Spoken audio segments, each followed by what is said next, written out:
Together in the storm comes a tall, handsome man in a dusty black coat with a red right hand. Bismillahirrahmanirrahim. Assalamualaikum warahmatullahi wabarakatuh. Salam sejahtera untuk kita semua. Untuk rekan-rekan sekalian, saya ucapkan selamat datang di channel Samun Official dan terima kasih kepada teman-teman rekan-rekan semua yang telah mengunjungi channel ini. Insya Allah kedepannya di channel ini dan video-video yang saya akan upload kedepannya akan selalu membahas apa-apa yang berkaitan dengan baginda Nabi besar Muhammad SAW, mulai dari segi kehidupan, dari kesehariannya, dari kesehatan, olahraga, workout, finansial atau bisnis, politik dan lain hal sebagainya akan saya bahas di channel ini. Insya Allah pada video ini saya akan menceritakan bagaimana fase awal baginda Nabi besar Muhammad dilahirkan ke muka bumi ini. Beliau lahir di tengah-tengah kabilah besar di bangsa Arab, yaitu di kabilah Bani Hashim. Nabi besar Muhammad SAW lahir pada tanggal 12 Rabiul Awal. Namun beberapa ulama ada yang mengatakan pendapat ini adalah pendapat yang khilafiyah. Beberapa ulama mengatakan tanggal 9 Rabiul Awal. Namun sebagiannya lagi ulama mengatakan 12 Rabiul Awal. Namun kebanyakan ulama di Indonesia bersepakat bahwa Nabi besar Muhammad lahir pada tanggal 12 Rabiul Awal. Sedangkan tanggal Masehinya yaitu pada hari Senin 20 April 570 Masehi. Ini pun sama, beberapa ulama mengatakan ada yang 20 April, ada juga yang mengatakan 22 April. Namun saya pribadi mengambil hujah yang 20 April 571 Masehi, yang mana beliau lahir di tengah-tengah kabilah besar, yaitu kabilah Bani Hashim. Beliau lahir dengan membawa sejuta keistimewaan, yang mana menandakan bahwa beliau ini adalah sesuatu manusia yang mulia yang kedepannya akan diutus menjadi utusan dan rahmatan lil alamin di muka bumi ini. Dan berbarengan dengan tragedinya, di tahun yang sama berbarengan dengan tragedinya, yaitu diserangnya Ka'bah oleh pasukan bergajah yang dipimpin atau di bawah pimpinan Raja Abraha. Kenapa dari dulu hingga sekarang sangat populer bahwa Nabi besar Muhammad lahir pada tahun gajah? Ya ini, beliau lahir di tahun yang mana tahun itu berbarengan dengan terjadinya peristiwa penyerangan di Ka'bah. Ini adalah hasil analisis dari seorang ulama besar, yaitu Muhammad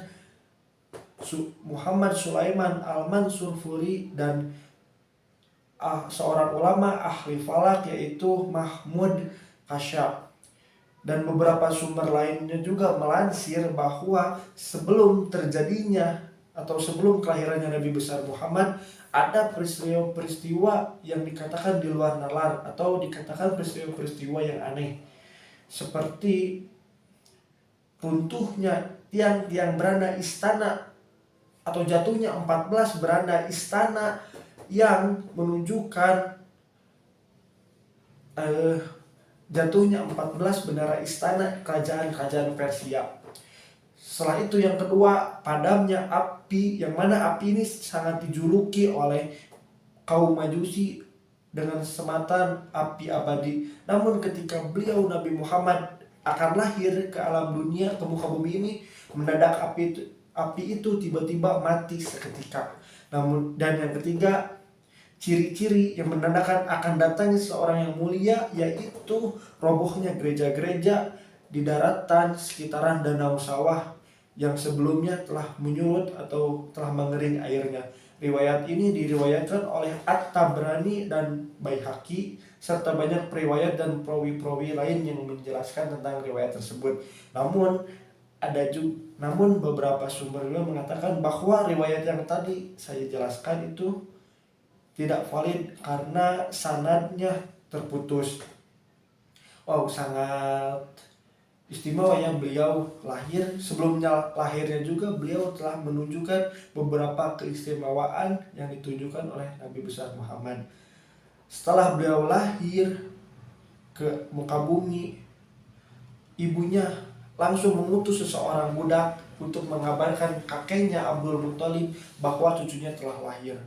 Ketika telah datang, kakeknya Abdul Muthalib langsung menggendong cucunya tersebut yang baru lahir dan langsung membawa ke dalam Ka'bah seraya berkata dan bersyukur, berdoa kepada Allah Subhanahu wa taala bahwa cucunya telah lahir ke alam dunia ini, ke muka bumi ini, dengan penuh rasa syukur, dengan penuh rasa sukacita yang ada pada raut wajah yang berseri di raut wajah seorang kakeknya Nabi besar Muhammad itu.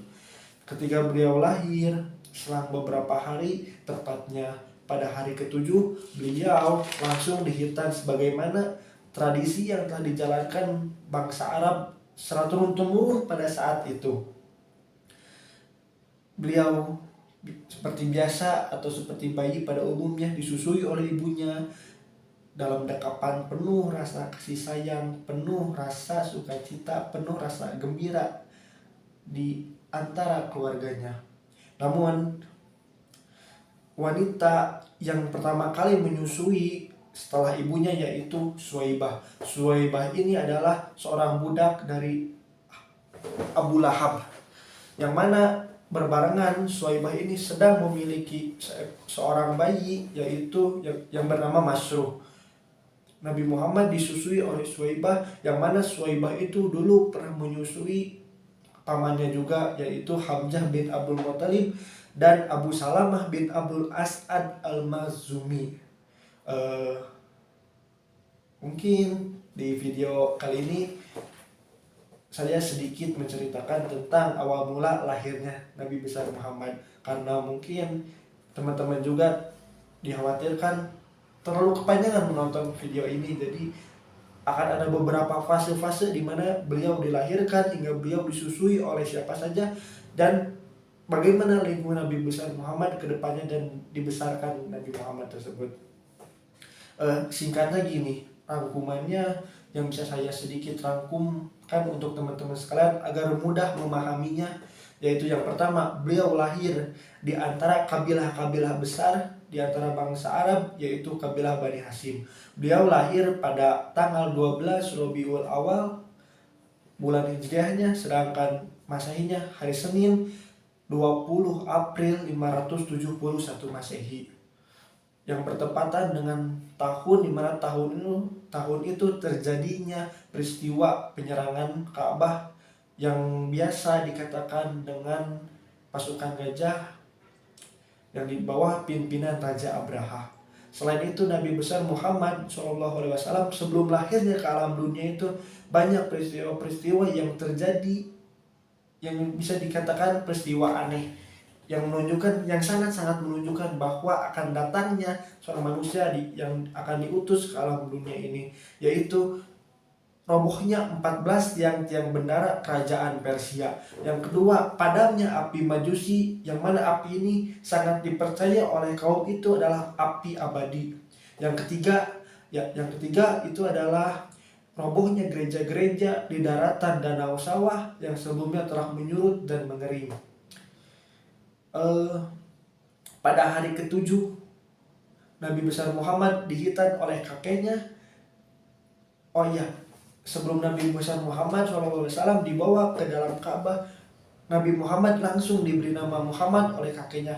Pada saat itu nama Muhammad adalah nama yang sangat tidak populer di kalangan bangsa Arab. Bahkan tidak ada seorang pun yang memberikan nama anak laki-lakinya dengan nama Muhammad. Namun dengan penuh rasa keyakinan, penuh dengan rasa yang sangat kuat di dalam hatinya, kakeknya memberi nama bayi itu dengan nama Muhammad.